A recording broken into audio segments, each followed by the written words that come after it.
اعوذ باللہ من الشیطان الرجیم بسم اللہ الرحمن الرحیم السلام علیکم. خوش آمدید the smart school Gulbahar campus Peshawar. میرا نام قرۃ العین علی خوگیانی ہے. میں جماعت ہفتم کی اسلامیات کی ٹیچر ہوں. جی پیارے عزیز طلبہ، آج میں آپ کو جس سبق کی پڑھائی کروانے والی ہوں وہ ہے حقوق الالباد.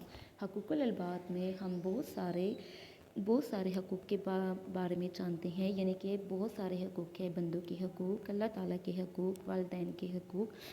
تو آج ہم اس ٹاپک میں، اس چیپٹر میں جو 3 حقوق پڑھیں گے وہ ہے رشتہ داروں کے حقوق، مہمان کے حقوق اور مریض کے حقوق.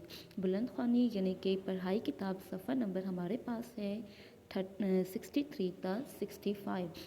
سب اپنی اسلامیات، میری آسان اسلامیات کی کتاب نکالیں. مجھے امید ہے کہ سب نے اسلامیات کی کتاب نکال دی ہے. کتاب صفحہ نمبر 63 پر آئیں، جہاں پر موجود ہمارے پاس ہے حقوق الالباد. حقوق الالباد رشتہ داروں، مہمانوں اور مریض کے حقوق کے بارے میں آج ہم یہاں پر جانیں گے. حقوق حق کی جمع اور عباد عبد کی جمع ہے. حقوق الالباد سے مراد بندوں کے وہ حقوق ہیں جن کی ادائی ہم پر فرض ہے. حقوق الالباد حسن طریقے سے ادا کرنا اللہ تعالیٰ اور اس کے پیارے رسول صلی اللہ علیہ وآلہ وسلم کی خوشنودی کے حصول کا بہترین ذریعہ ہے. رشتہ داروں کے حقوق. اب دیکھیں گے کہ رشتہ داروں کے حقوق میں ہم پر کیا کیا واجب ہے. ٹھیک ہے پیارے عزیز طلبہ، اسلام نے رشتہ داروں کے حقوق کی بہت تاکید کی ہے.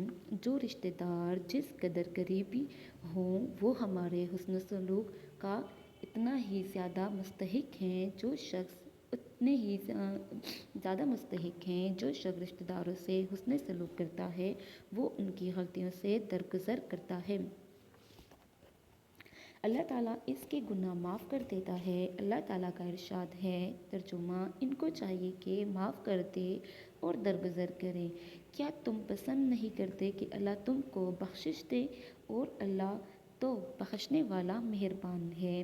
ایک اور مقام پر اللہ تعالیٰ نے اپنے نیک بندوں کی یہ نشانی بیان فرمائی، ترجمہ: اور مال باوجود عزیز رکھنے کے رشتہ داروں اور یتیموں اور محتاجوں اور مسافروں کو دیں. حضور اکرم صلی اللہ علیہ وآلہ وسلم نے فرمایا، جو شخص یہ چاہتا ہے کہ اس کی عمر زیادہ ہو اور اس کے رزق میں برکت ہو اور اللہ سے ڈرے اور رشتہ داروں سے صلح رحمی کرے. اسلام میں رشتہ داروں کے حقوق کو پورا کرنے پر بہت زور دیا گیا ہے.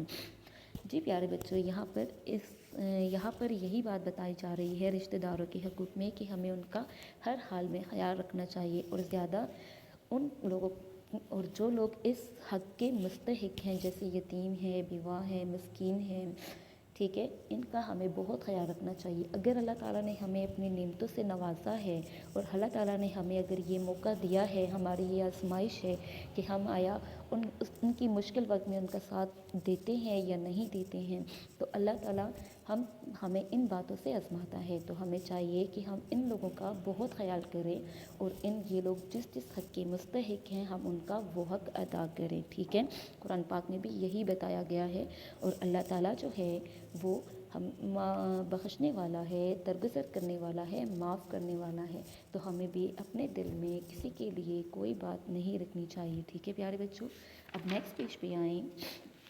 جی، رشتہ داروں کے چند حقوق درج ذیل ہے. نمبر 1، رشتہ داروں سے حسن سلوک کیا جائے. نمبر 2، رشتہ دار ضرورت مند ہو تو ان کی مالی مدد کی جائے. ایک واقعے کے مطابق حضرت ابو طلحہ رضی اللہ تعالیٰ عنہ نے رسول اکرم صلی اللہ علیہ وآلہ وسلم سے اپنے باغ رائے خدا میں خرچ کرنے کی اجازت مانگی تو آپ صلی اللہ علیہ وسلم نے فرمایا، اسے اپنے رشتہ داروں میں بانٹ دو.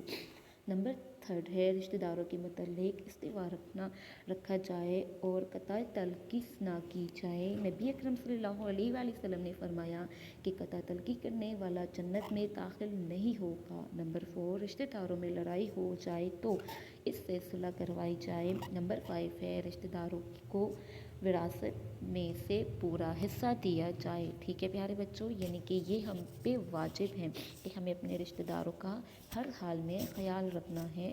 ان سے لا تعلق نہیں ہونا بلکہ ان کا ہر دم پوچھنا ہے آیا ان کو ہماری کوئی ضرورت تو نہیں ہے. اب باری آتی ہے نمبر 2 پوائنٹ پہ، مہمان کے حقوق۔ اب مہمان کے کیا حقوق ہیں؟ ہمارے دین اسلام ہمیں اس چیز کی کیا تعلیم دیتا ہے؟ اسلام نے مہمان کے حقوق ادا کرنے کی بہت تلقین کی ہے۔ قرآن مجید میں حضرت ابراہیم علیہ السلام کی مہمان نوازی کا بطور خاص ذکر کیا گیا ہے۔ جب ان کے پاس اجنبی مہمان گئے تو وہ ان کی ضیافت کے لیے ایک بچیرا بھون کر لے آئے۔ گویا مہمان نوازی مہمان کا حق ہے۔ رسول اکرم صلی اللہ علیہ وآلہ وسلم کا فرمان ہے، جو شخص اللہ اور یوم آخرت پر ایمان رکھتا ہو اسے چاہیے کہ مہمان کی عزت کرے۔ مہمان کا حق یہ ہے کہ خوش دلی سے اس کا استقبال کیا جائے اور اس کے کھانے پینے کا اہتمام کیا جائے، اور اس کا کوئی کام ہو تو اس کے ساتھ تعاون کیا جائے۔ مہمان اللہ کی رحمت ہوتا ہے۔ حسب توفیق اس کی خاطر مدارت کرنی چاہیے اور اس کی عزت کرنی چاہیے اور اسے بوجھ نہیں سمجھنا چاہیے۔ ٹھیک ہے، یعنی کہ ہمارے نبی پاک صلی اللہ علیہ وآلہ وسلم کی سنت بھی ہے اور ہم پہ یہ واجب بھی ہے، اور ہمارے دین اسلام ہمیں یہی تاکید کرتا ہے کہ ہمیں مہمانوں کی خاطر مدارت کرنی چاہیے، ان کو عزت و احترام دینی چاہیے، ان کا بہت اچھے سے خیال رکھنا چاہیے۔ ٹھیک ہے، اب آتے ہیں نیکسٹ پیج پہ آئے، پیج نمبر 65۔ اب ہمارے پاس نمبر 3 ٹاپک آتا ہے مریض کے حقوق۔ اب مریض کے کیا حقوق ہے یہ ہم جانیں گے دین اسلام کے پوائنٹ آف ویو سے۔ اسلام نے مریض کے حقوق ادا کرنے کی بہت تلقین کی ہے۔ اسلام نے مریض کا اس قدر خیال رکھا کہ انہیں جہاد پر جانے اور بہت سی دیگر قومی ذمہ داریوں سے بری الزامہ قرار دیا۔ حضور اکرم صلی اللہ علیہ وسلم نے ارشاد فرمایا کہ ایک مسلمان کے دوسرے مسلمان پر 6 حق ہیں۔ ان میں سے ایک یہ ہے کہ جب وہ بیمار ہو تو اس کی عیادت کی جائے۔ آپ صلی اللہ علیہ وسلم نے فرمایا، جب کوئی صبح کے وقت کسی مریض کی عیادت کرتا ہے تو شام تک 70,000 فرشتے اس کے لیے بخشش کی دعا کرتے رہتے ہیں، اور جو شام کو کسی مریض کی عیادت کرتا ہے تو 70,000 فرشتے اس شخص کے لیے صبح تک دعا کرتے رہتے ہیں۔ مریض کی بیمار پرسی کرنے سے اللہ تعالیٰ خوش ہوتا ہے۔ بیماروں کی خدمت کرنا، ان کی دیکھ بھال کرنا، ان کی مالی مدد کرنا اور ان کی شفا یابی کے لیے اللہ تعالیٰ سے دعا کرنا اس کے حقوق میں شامل ہے۔ ان تمام حقوق کا خیال رکھنا ہم سب پر لازم ہے۔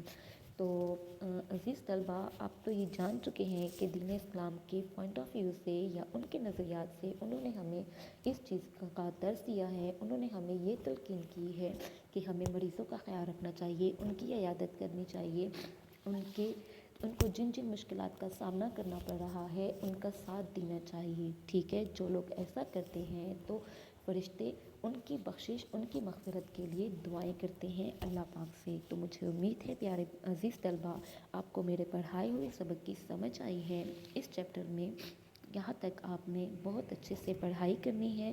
ٹھیک ہے، اس کو اچھے سے سمجھنا ہے۔ جہاں پر بھی آپ کو مشکل ہو، کچھ بھی ہو تو آپ مجھ سے پوچھ سکتے ہیں گروپ میں۔ ٹھیک ہے، اب اس کے بعد پڑھائی کے بعد اب جب ہم کاپی کے کام پر آئیں گے، جب میں آپ کو ڈیلی روٹین پر کام سینڈ کروں گی اپنے گروپ میں PDF کی فارم میں، تو آپ نے کام کرنا ہے، لیکن کام کرنے سے پہلے آپ نے ایسے ٹائٹل پیج بنانا ہے کاپی پہ: سبق حقوق العباد، سوال نمبر 1 خالی جگہ پر کرے، سوال نمبر 2 درست اور غلط فکرات کی نشاندہی، سوال نمبر 3 سوالات جوابات۔ ہم نے یہ 3 سوال اپنے اسلامیات کی کاپیز پہ کرنا ہے، پڑھائی کرنی ہے۔ پڑھائی کرنے کے بعد اب ہم نے یہ کام اپنی کاپیز پہ کرنا ہے، جو کہ میں آپ کو PDF فارم میں سینڈ کروں گی۔ آپ نے وہ تمام کام اپنا ٹائٹل پیج بنا کر، پراپر مارجن لائن لگا کر، ڈیٹ ڈال کر لکھنا ہے۔ ہر سوال کے ختم ہونے کے بعد آپ نے فل اسٹاپ لگانا ہے۔ فل اسٹاپ لگانے کے بعد جب آپ نیکسٹ سوال اسٹارٹ کریں گے تو آپ نے مارجن لائن، ڈیٹ اور سوال ختم ہونے کے بعد اینڈنگ لائن کا استعمال کرنا ہے۔ مجھے امید ہے کہ آپ کام بہت نیٹ رائٹنگ میں بہت اچھے سے کریں گے، بلو پین، بلو مارکر، پینسل، اسکیل کی مدد سے کریں گے۔ تب تک کے لیے اتنا ہی، پھر نیکسٹ لیکچر میں نئے سبق کے ساتھ آپ سے ملاقات ہوگی۔ اپنا بہت سارا خیال رکھیں۔ اللہ حافظ۔